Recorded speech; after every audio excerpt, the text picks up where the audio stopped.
est-ce que le Dieu d'Israël est en réalité Satan? Cette question est en réalité une question principale, primordiale pour la compréhension de Dieu. Dans les écrits que l'on a, on voit bien distinctement deux visages. Un visage où on a un Dieu qui demande de bonnes choses à son peuple, demande de faire de bonnes œuvres. Donc on peut comprendre que ce Dieu est bon.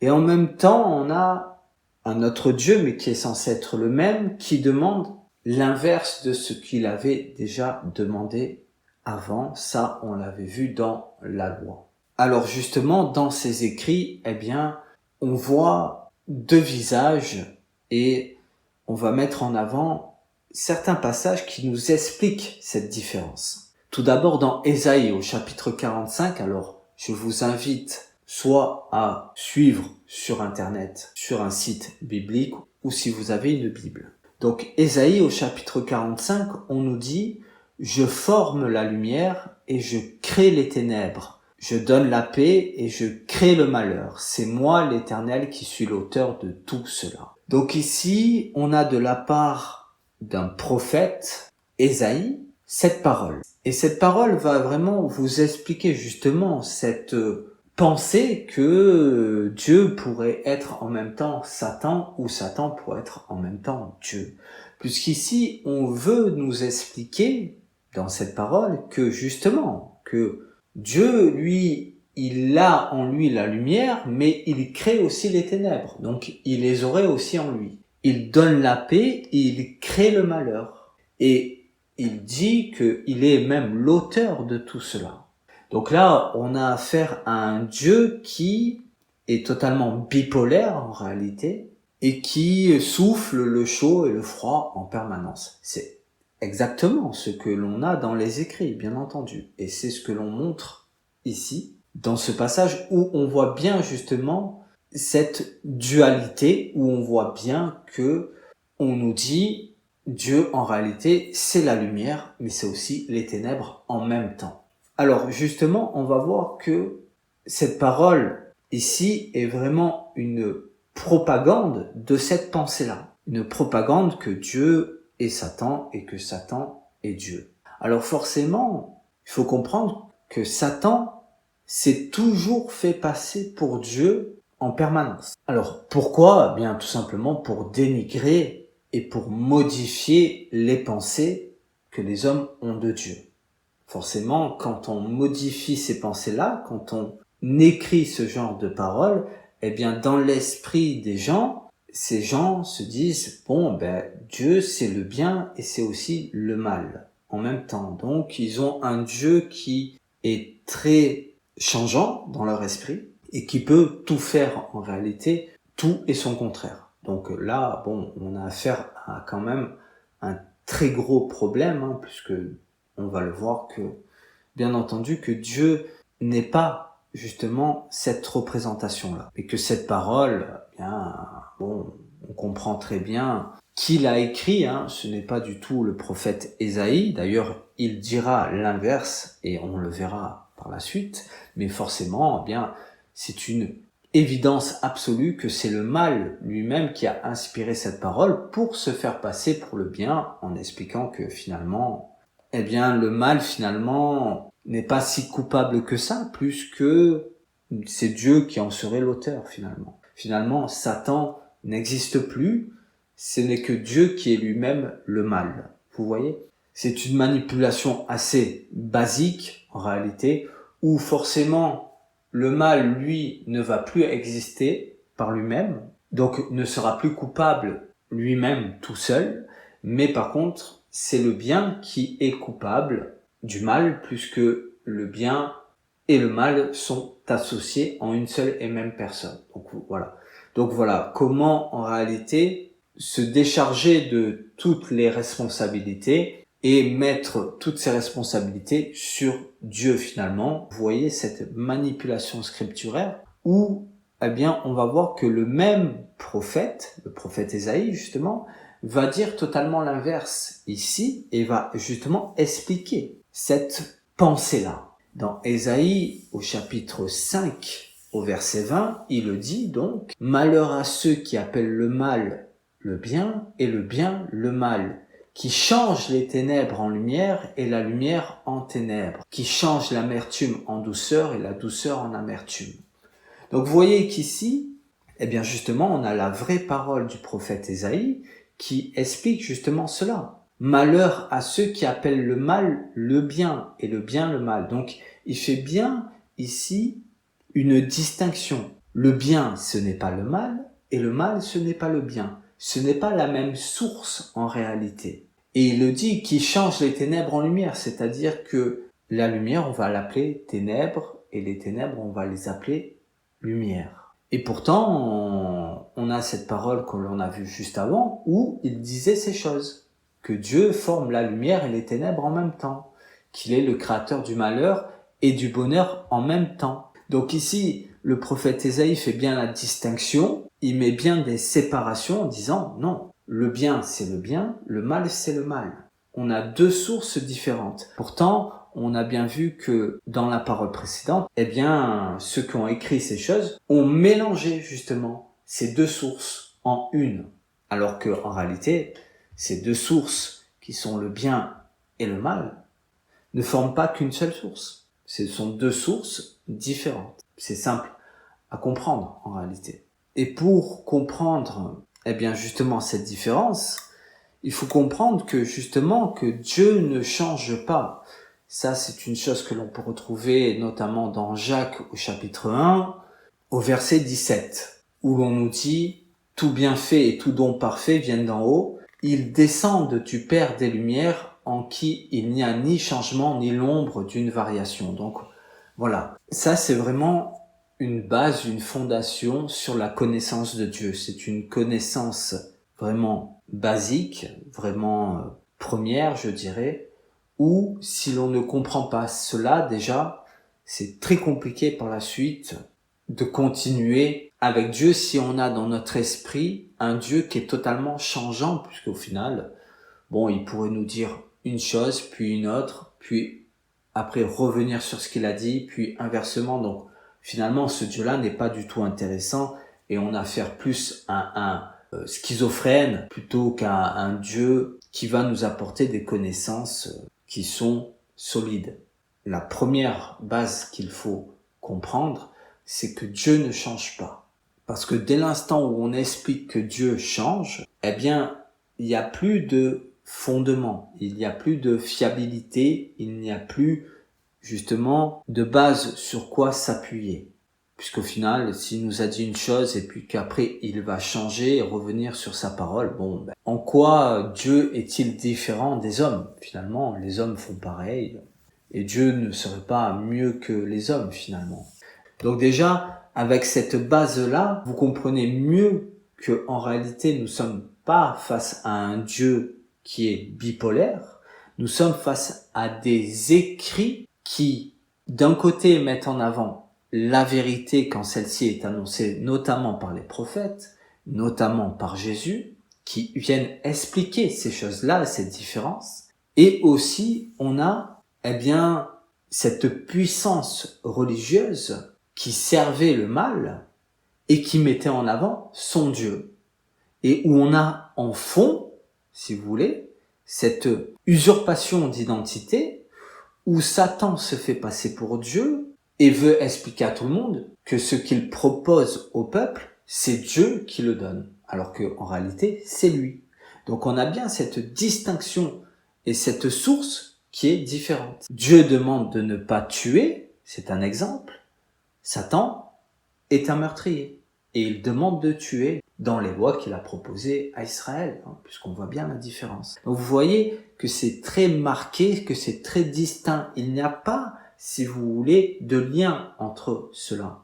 Il n'y a aucun lien. Entre le bien et le mal, il n'y a pas de lien. Aucun. Ce sont deux sources différentes.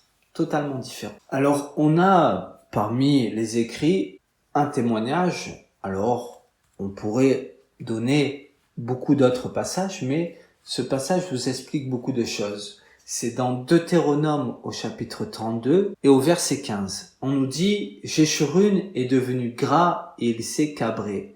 tu es devenu gras, épais, dodu. Il a abandonné Dieu son créateur, il a méprisé le rocher de son salut. Ils ont excité sa jalousie par des dieux étrangers, ils l'ont irrité par des pratiques abominables, ils ont offert des sacrifices à des démons qui ne sont pas Dieu, à des dieux qu'ils ne connaissaient pas, des dieux nouveaux apparus depuis peu et que vos ancêtres n'avaient pas craint. Tu as abandonné le rocher qui t'a donné naissance, tu as oublié le Dieu qui t'a mis au monde.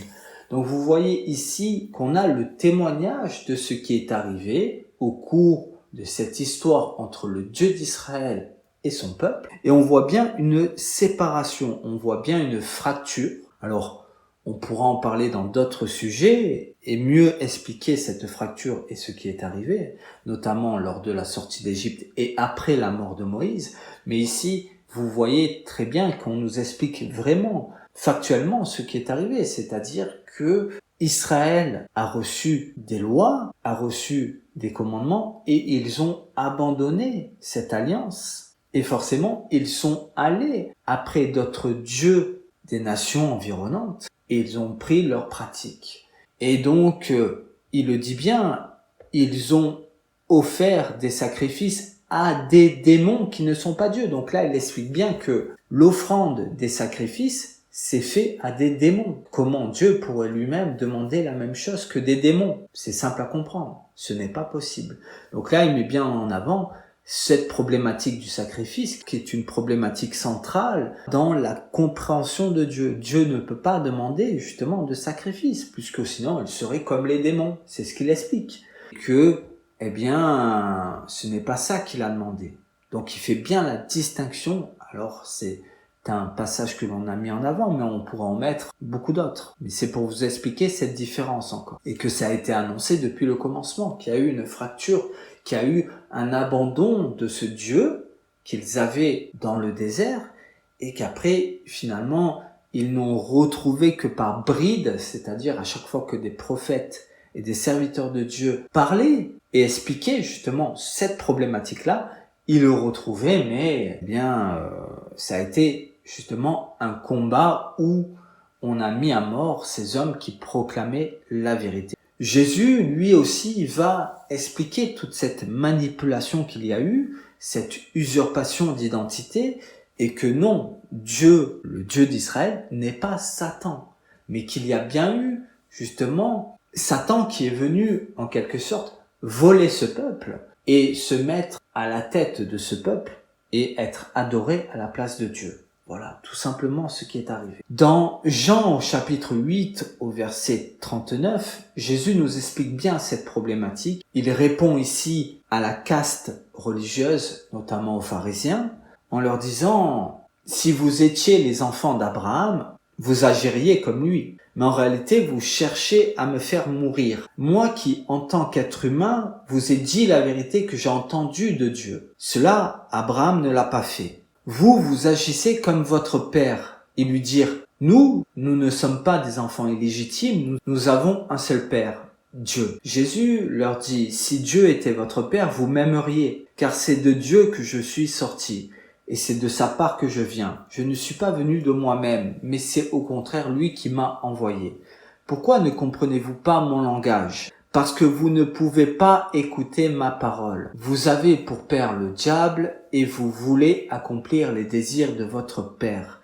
Il a été meurtrier dès le commencement et il ne s'est pas tenu dans la vérité. Parce qu'il n'y a pas de vérité en lui. Lorsqu'il profère le mensonge, il parle de son propre fond, car il est menteur et le père du mensonge. Mais moi, parce que je dis la vérité, vous ne me croyez pas. Qui de vous me convaincra de pécher? Si je dis la vérité, pourquoi ne me croyez-vous pas? Celui qui est de Dieu écoute les paroles de Dieu. Vous n'écoutez pas parce que vous n'êtes pas de Dieu.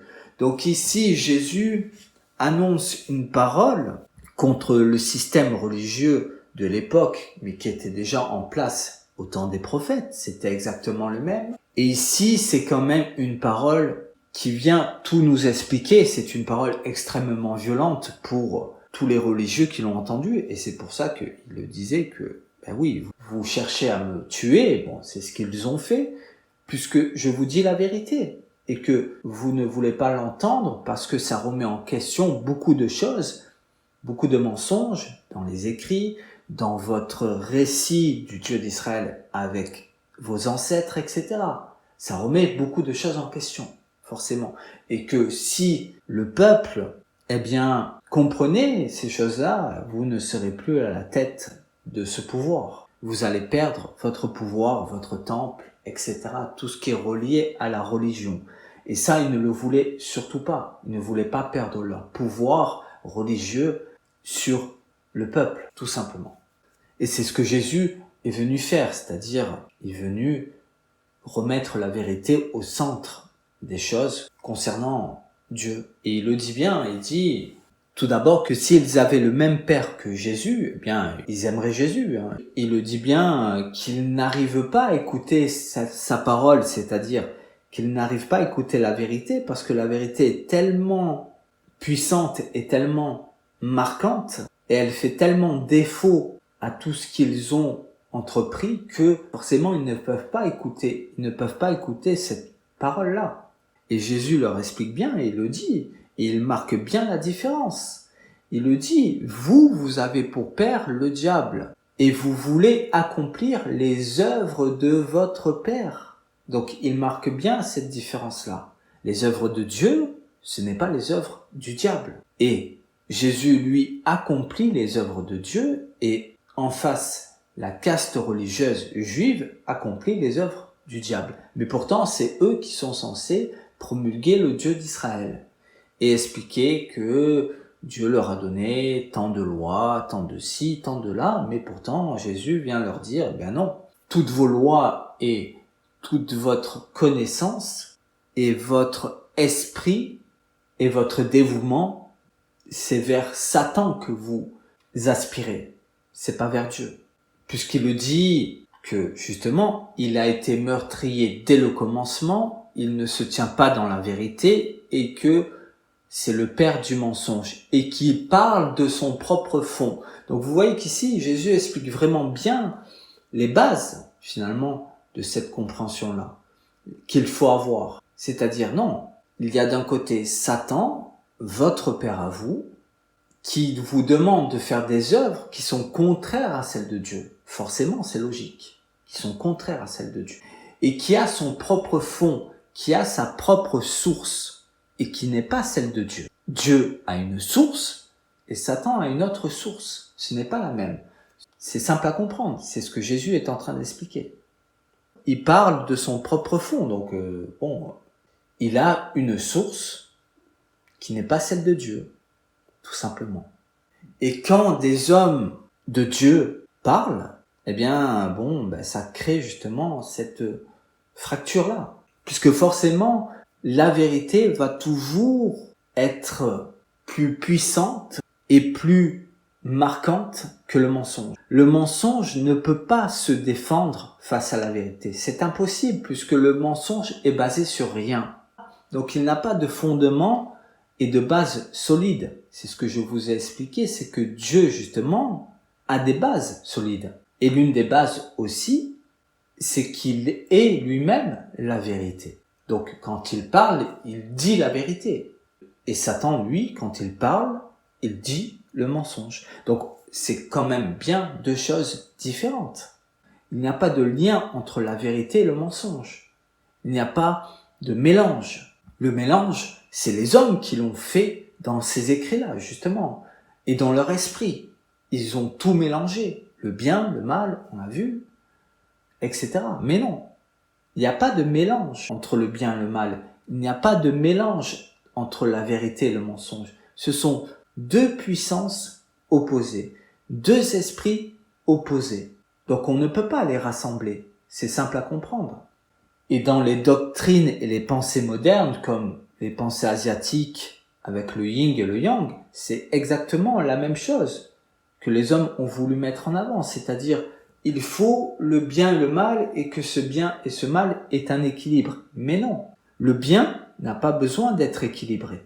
C'est simple à comprendre. Le bien n'a pas besoin d'être équilibré. Il n'a pas besoin d'une source extérieure à lui-même pour s'équilibrer et pour former le bien et le mal le yin et le yang. Et ça, c'est justement cette pensée-là qui se retrouve déjà dans ses écrits et qui après va traverser les esprits et les civilisations. Mais c'est la même pensée, si vous voulez. Il y a d'un côté le bien, il y a d'un côté le mal.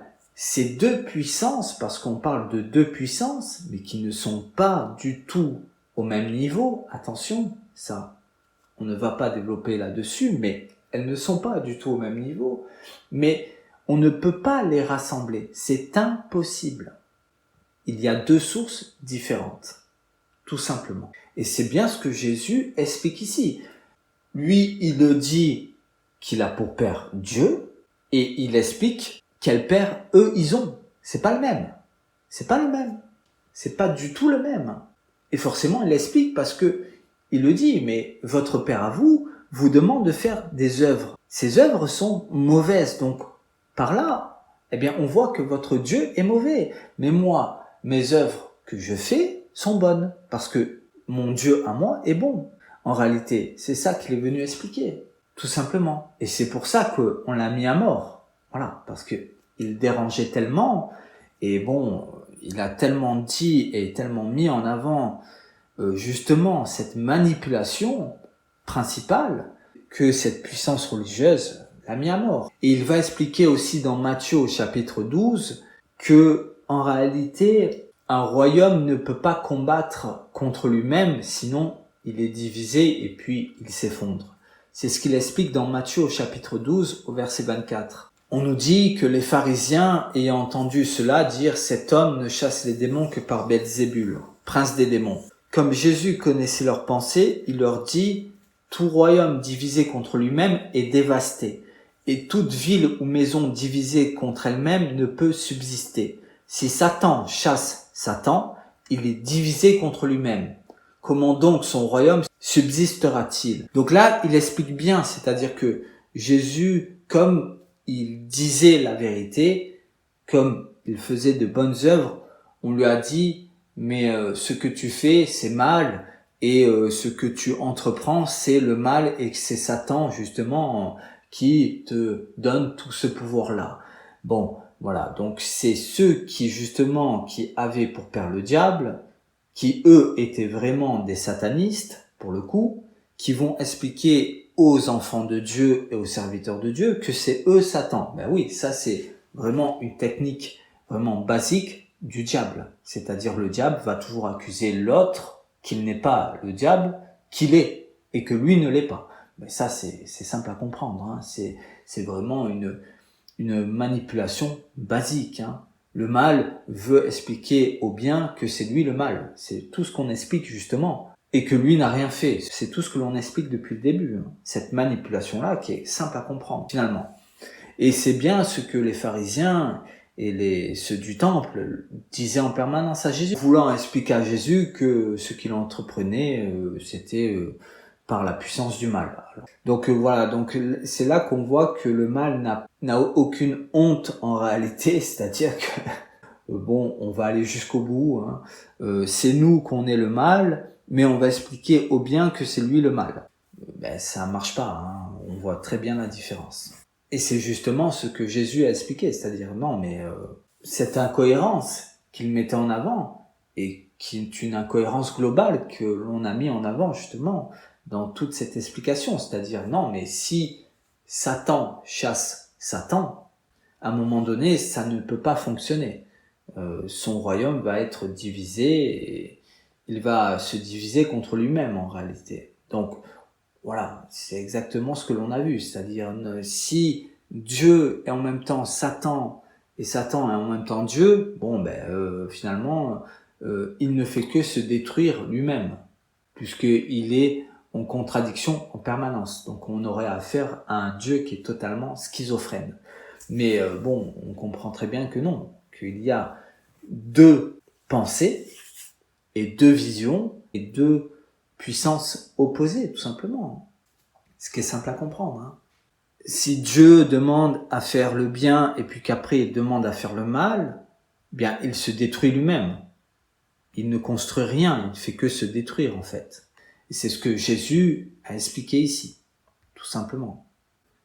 Donc, c'était pour mettre en avant cette chose-là qui est un problème central dans la pensée des gens et dans les écrits notamment aussi, où forcément on a ce Dieu qui est totalement bipolaire, qui va dire tout et son contraire. Mais justement, eh bien, on a expliqué d'où cela provenait. Cela provient que Israël, à un moment donné, a abandonné le Dieu qu'ils avaient très tôt dans cette histoire qu'ils ont eue avec Dieu, très très tôt, et qu'après ils sont partis vers d'autres dieux, avec d'autres pensées, d'autres pratiques, etc. Mais qu'ils ont voulu toujours expliquer qu'ils avaient le même Dieu. Et que cela, justement, eh bien, ce sont les prophètes et Jésus qui leur expliquent que non. Ils n'ont plus le même Dieu puisque leurs pensées ont changé, leurs pratiques ont changé, leurs paroles ont changé, et tout ceci s'est transformé en mensonge, tout simplement. Donc c'est assez simple à comprendre cette manipulation qu'il y a eu tout au long des siècles jusqu'à aujourd'hui, et où forcément n'importe qui sur Terre fait bien la distinction normalement entre le bien et le mal. Ce n'est pas la même source, et donc forcément il ne peut pas y avoir de lien entre tout cela.